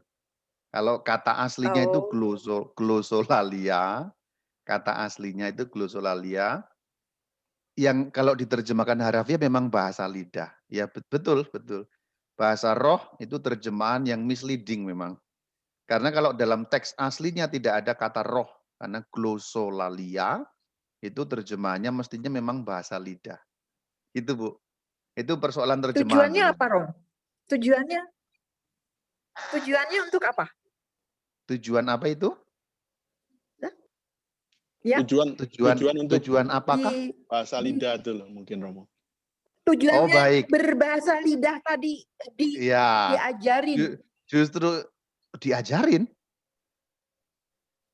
Kalau sudah mulai diajarin itu, saya katakan itu mulai tidak terlalu tepat sebenarnya. Ya, ini orang PDKK juga mesti hati-hati ya. Itu agak Iya. keracunan ini ya, agak keracunan karena justru bahasa lidah itu tidak ada pelajarannya. Jadi sebenarnya ini saya mohon maaf ini, saya kritik ya kalau sampai ada ini umumnya. Saya bukan orang PDKK. Ya, mungkin keracunan dari karismatik yang lain karena memang begini ya, kita buka-bukaan aja fair saja ya. Karismatik itu kan memang tidak hanya di Katolik. Jadi ada karismatik yang bukan Katolik. Nah, kadang-kadang karena kesamaan, karismatik sama dikira apa-apa yang asal karismatik itu dikira sama, padahal tidak. Ada banyak juga pengertian-pengertian yang tidak sama. Ajaran-ajaran yang tidak klop dengan ajaran Katolik gitu. Jadi saya katakan kalau sudah mulai ada kayak dipelajari, apalagi ada kursusnya, ada grammarnya, nanti ada kamusnya. Nah ini hati-hati sebenarnya, ini sudah malah kurang tepat gitu. Lalu didewa-dewakan gitu. Saya tidak mengatakan bahasa lidah atau glosolali atau bahasa roh itu, saya tidak menyepelekan itu karena di Alkitab ada dan Rasul Paulus mengatakan memang seperti itu. Tetapi justru sikap kita terhadap bahasa lidah atau bahasa roh atau saya sebut pakai bahasa aslinya lah glosolalia, itu malah harus tidak terlalu tinggi. Kita lihat ya, 1 Korintus 14 ayat 5 ya. Aku suka akunya Paulus, kamu semua berkata-kata dengan glosolalia, bahasa roh, bahasa lidah. Tetapi lebih daripada itu, maksudnya apa? Aku lebih suka, nah gitu, supaya kamu bernubuat. Dan ini sangat eksplisit, ayat 5. Catat ayatnya, 1 Korintus 14 ayat 5. Sebab orang yang bernubuat lebih berharga daripada orang-orang yang berkata-kata dengan glosolalia.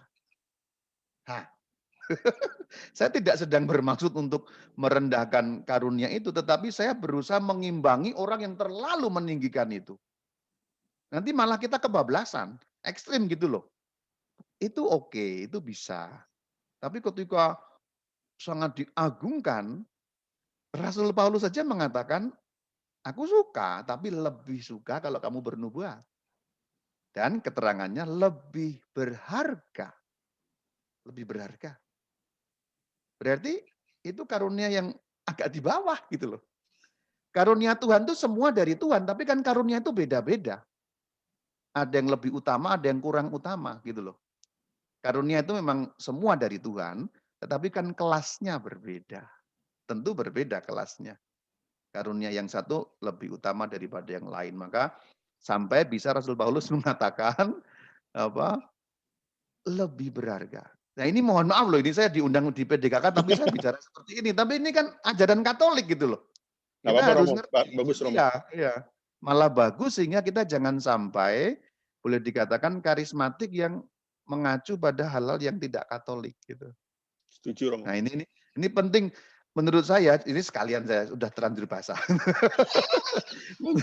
Menurut saya, PDKK itu sudah banyak mengalami pemurnian, tetapi masih ada juga hal-hal yang masih kurang dimurnikan. Beberapa hal ya, beberapa hal. Jadi bagaimanapun karismatik itu bisa hidup baik dan mengembangkan, namun tetap juga tidak boleh meninggalkan ajaran iman Katolik dan harus membersihkan juga pengaruh-pengaruh asing yang sebenarnya tidak cocok dengan iman Katolik. Dari yang simpel-simpel sebenarnya, dari cara berdoa. Kadang-kadang kan cara berdoa itu malah, karena mungkin sering lihat di TV atau di mana, karismatik yang non-Katolik lalu gitu. Padahal kan Katolik punya cara berdoa sendiri. Tadi yang berdoa di awal tadi siapa? Pak Rudi ya? Iya. Nah saya puji, bagus, itu sudah Katolik doanya. Oh, selamat. Doa memang tidak ada yang salah, tapi doa itu ada yang rumusannya salah. Karena apa? Lex credendi, lex orandi dalam iman kita. Apa yang kita doakan itulah yang kita imani, kan gitu. Ya Tuhan yang maha jahat gitu. Ya kan jadi bukan itu kan yang kita imani. Itu contoh ekstrim tentu saja. Ya, itu contoh ekstrim tentu saja. Jadi lex credendi, lex orandi ini juga penting kita pegang. Lex credendi, lex orandi itu apa yang kita doa. Ya, lex credendi, lex orandi. Terjemahan harafiahnya. Ya, lex credendi, credendi tulisannya, lex credendi, lex orandi. Terjemahan harafiahnya, hukum iman, hukum doa, harafiahnya. Tapi maksudnya adalah, apa yang kita doakan, itulah yang kita imani. Atau kalau dibalik, apa yang kita imani, itulah yang muncul dalam doa. Nah itu maksudnya. Maka kalau tadi itu Pak Rudi menutup doa Kristus pengantara kami, karena memang di dalam gereja Katolik diyakini yang mengantarkan doa Sang Kristus gitu. Kan gitu. Nah, maka gereja Katolik punya rumusan-rumusan menutup doa ya. Dengan pengantaraan Kristus Tuhan kami yang bersama dengan Diko dalam persatuan Roh Kudus yang hidup dan berkuasa kini dan sepanjang segala masa. Wah, kepanjangan Romo. Kalau kepanjangan pakai penutup yang lebih singkat. Sebab Kristuslah Tuhan dan pengantara kami kini dan sepanjang segala masa. Terlalu panjang Romo. Yang singkat banget ada. Dengan pengantaraan Kristus Tuhan kami. Dengan pengantaraan Kristus Tuhan kami. 5 kata. Atau kalau dalam bahasa Inggris, sama dalam bahasa Inggris. Ya. Itu juga ada yang panjang, ada yang setengah. Ini hanya contoh-contoh beberapa hal yang nyambung tadi ke tema tadi. Begitu. Romo, ada yang nanya lagi. Terima kasih Romo, mungkin karena waktunya sudah oke. Terakhir ya. Terakhir. Ya, ada yang nanya, kalau orang sakit jiwa, dia bilang dia suka dengar suara-suara atau bisikan-bisikan. Nah, itu gimana itu, Romo? Sakit Ya jiwa. memang ada yang gangguan jiwa, itu ya yang terganggu jiwanya, karena seperti ya ada juga bisa karena penyakit kan. Jadi memang harus dicek apakah bisa 2 macam kan dengar suara-suara itu. Spiritual artinya orang mengalami gangguan roh, tapi juga bisa kejiwaan, jadi orang terganggu jiwanya, neuron-neuronnya terganggu konslet gitu loh. Seperti kalau penyakit yang seperti sekarang schizofrenia apa itu kan? Schizofrenia itu orang seperti mendengar betul sesuatu, melihat sesuatu yang nyata, tapi bagi kita itu nggak ada. Orang yang lain nggak ada apa-apa kok gitu. Ada di Bandung tuh yang sampai saya kenal orangnya gitu, dia sering merasa mendengar derap kaki tentara dia mau ditangkap gitu. Bagi kita itu nggak ada apa-apa, tapi bagi dia yang namanya kena schizofrenia itu ya mendengar gitu-gitu. Ya itu kemungkinannya memang bisa 2 macam, yaitu tadi penyakit, sakit, kejiwaan, atau juga neurologis, tapi juga bisa juga spiritual karena gangguan roh jahat. Begitu. Baik, terima kasih Romo. Sebelum kita menutup acara kita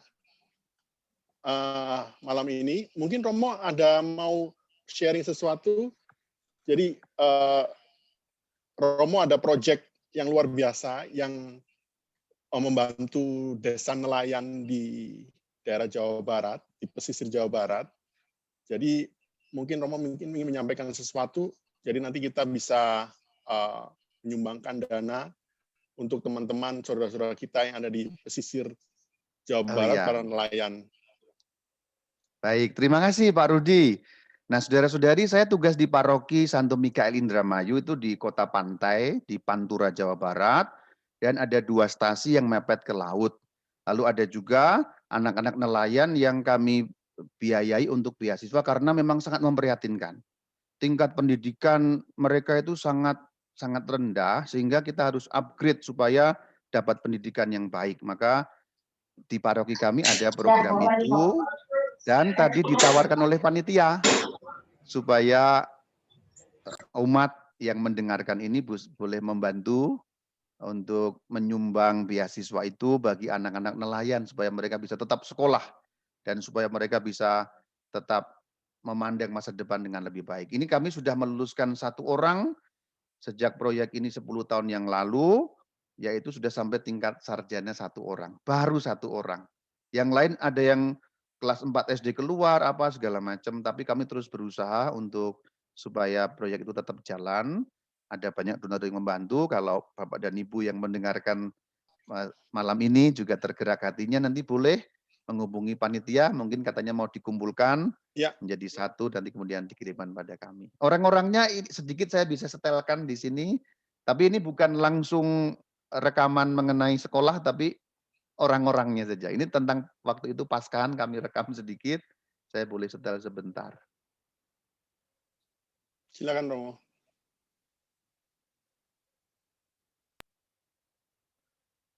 Segunung pindah. Kelihatan? Kelihatan Romo. Oke. Saudara-saudari, Shalom Alaikum. Kristus telah bangkit. Haleluya. Kemudian ada laut-laut. Ya. Franciscus Darwan. Udah. Selamat pas. Oh ya. Nah, ini satu-satu ini OMK, ini OMK.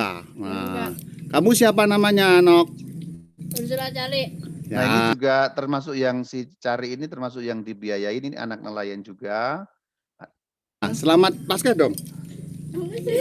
Iya dong, selamat Paskah dong. Selamat Paskah untuk seluruh Indonesia. Iya. Selamat Paskah untuk seluruh dunia. Wah, nggak hanya Indonesia, dunia.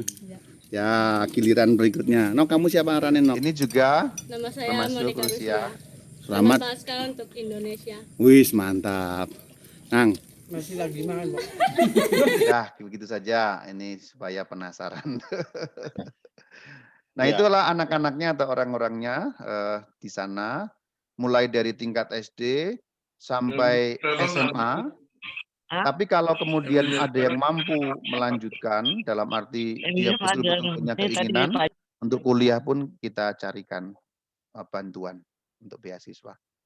Jadi itulah yang silakan kalau ada yang tergerak hatinya membantu. Sekarang tinggal Anda gampang sekali kan, klik, Ya. langsung nyampe Indramayu. Luar biasa kan? Terima kasih. Terima Romo. kasih. Oke, mari kita siapkan hati kita ingin memberikan yang terbaik.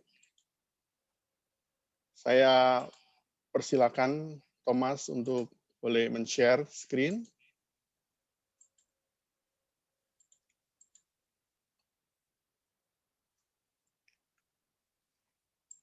Bisa dilihat ya. Ya, ini adalah rekening CIC Campbelltown, persembahan kasih bagi teman-teman, dapat ditransfer ke PSB number 062185, account number 109199932, atas nama CIC Campbelltown. Jadi kita ada 2 persembahan kasih. Yang pertama adalah untuk kas PDKK. Jadi kalau nanti waktu transfer boleh dikasih nama kas PDKK. Kalau nanti yang ditransfer untuk pelayanan Romo dan untuk menyumbang adik-adik kita yang ada di pesisir Jawa Barat dapat ditambahin kode pesisir gitu aja, mungkin lebih jelas. Bagus pesisir. Ya. Jadi nanti yang kodenya pesisir itu akan sepenuhnya kita akan transfer ke rekening dari Romo, dan itu sungguh akan menjadi berkat untuk adik-adik kita, saudara-saudara kita yang ada di pesisir Jawa Barat. Terima kasih. Bagi yang belum ditransfer saat ini mungkin bisa difoto, bisa juga. Nanti kita akan buka rekening ini untuk sampai 1 minggu. 1 minggu dengan video rekaman yang Romo sudah tadi lakukan, kita akan share ke teman-teman dan kita akan buka rekening ini untuk 1 minggu. Berapapun jumlah yang terkumpul akan ditransfer ke Romo langsung. Terima kasih. Dan pengumuman untuk PDKK berikutnya, Sabtu tanggal 26 Juni 2021, jam 7 bersama Bapak Mas Molin Raharja via Zoom. Jadi teman-teman bisa join. Kemudian pengumuman yang kedua, bagi yang berminat untuk bergabung dalam tim kami, dapat menghubungi Saudari Lili dan Saudari Lani. Dan selanjutnya kita tutup acara kita dengan berkat penutup. Kami persilakan Romo untuk menutup dengan berkat. Marilah kita menundukkan kepala, kita berdoa. Dalam nama Bapa dan Putra dan Roh Kudus. Amin. Tuhan Yesus Kristus, kiranya Engkau selalu memberi kami roh hikmat, agar di tengah kehidupan yang tidak mudah penuh dengan gelombang, kami selalu dapat hidup sesuai dengan kehendak-Mu untuk menjadi saksi-saksi-Mu. Curahi kami dengan Roh Kudus-Mu. Sebentar lagi kami akan merayakan Hari Raya Kenaikan dan juga Hari Raya Pentakosta. Kiranya iman kami makin diteguhkan.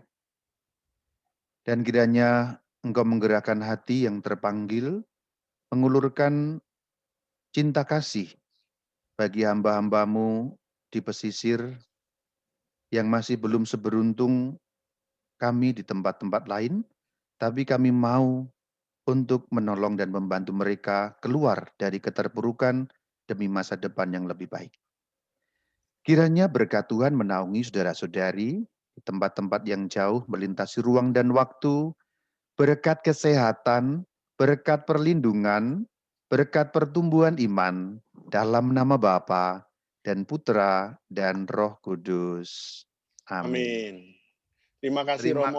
Terima kasih Romo. Sampai ketemu PDKK berikutnya. Terima kasih Romo Bayu. Terima kasih Romo. Terima kasih tim Bayu untuk berkatnya. yang sudah bernyanyi. Mari kita nyatakan bersama Terima Yesus kasih kita akan Romo berkata Bayu, besar. terima kasih Pak Rudi. Terima kasih. Pak Rudi. Sama Yesus lakukan perkara Terima kasih Pak Rudi. Sama Yesus tidak ada yang suka. Living ya. Sama Yesus ada jalan keluar untuk masalahku, untuk masalahmu, untuk masalah kita semua. Yesus anak domba Allah, juru selamat umat manusia. Yesus tabib yang ajaib, Dia menyembuhkan, Dia menguduskan, Dia membenarkan, Dia Raja segala raja. Yesus anak domba Allah, juru selamat Rudi, umat manusia. Ya. kok nggak ada suaranya yang nyanyi? Dia menyembuhkan, Ada kok, Dia ada. Suaranya ada. Dia membenarkan, Oh ya, Dia oke. Raja segala raja, Dia Tuhan segala Tuhan, Dia Raja segala raja. Sampai jumpa di pesan doa selanjutnya. Tuhan Yesus memberkati. Bye. Terima kasih semuanya. Semuanya. Terima kasih Romo. Terima kasih Romo. Sampai ketemu. Selamat malam. Kalau di situ Selamat sudah malam ya. Iya, sudah malam Romo. Baik Romo, kita akhirin semuanya.